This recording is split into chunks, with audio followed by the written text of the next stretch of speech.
Well, now we turn to a holiday visit you will not forget. A young woman giving the gift of gratitude. She had an opportunity to meet the family of the girl who provided her with a second chance at life. And here's their story. Jessica. This is a hug 11 years in the making. A moment of gratitude almost beyond words. It's so good to meet you. Same here. And the culmination of a journey that began for Jessica Melore back in 1998. She was a happy, healthy 16-year-old until she suddenly collapsed at a family dinner. We were in shock that this could possibly be happening. It's just a nightmare. It's not really happening. Jessica was rushed to the hospital. A blood clot lodged in an artery leading to her heart caused a heart attack so massive, her doctor didn't expect her to live. I looked up at him and I said, "Am I going to die?" And he just looked at me and he didn't say anything. And that was probably the scariest moment. A heart transplant was her only hope. And for days, doctors tried to stabilize her. An infection led to her leg being amputated, but still, no donor heart was available. From day to day, minute to minute, we didn't know what was going to happen. But then an experimental heart pump made Jessica a walking medical miracle. When GMA viewers met her in April of 1999, she had been living on that pump for 7 months. Well, I believe that you create your own limitations, so anything can take place in some way, shape, or form. While on this experimental machine, Jessica went on class trips, appeared in the school musical, went to her senior prom, and then just 4 days before her graduation, the call she'd been waiting for.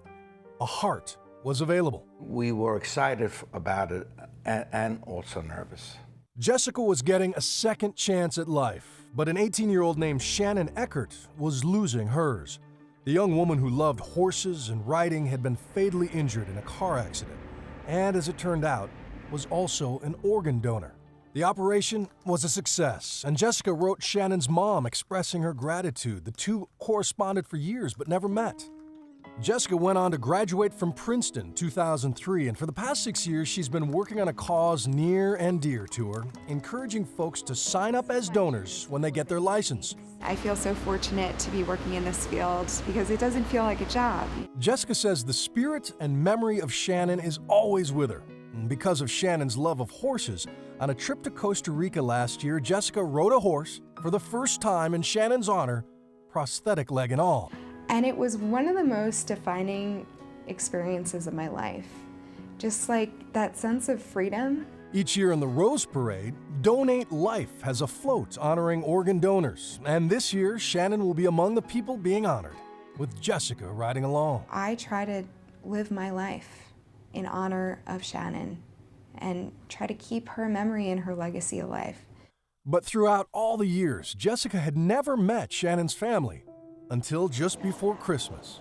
The two families came here to the offices of the Gift of Life donor program. All these years. You're welcome. You're so welcome. There were hugs and tears galore as Shannon's family finally meets Jessica, and Jessica's family finally gets a chance to thank Shannon's mom. Thank you for this gift. You are so welcome. Thank you. The ultimate gift this holiday season, a young woman taken too soon, still living on. It was so hard to lose Shannon, and I know that all the work that Jessica did, Shannon's life wasn't in vain. She lives on, and through Jessica, other people can learn that, yes, you lose your loved one, but that person will live on and do great things.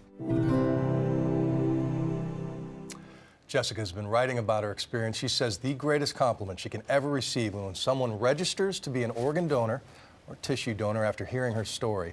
And for more information on how to do just that, you can go to our website, abcnews.com/GMA.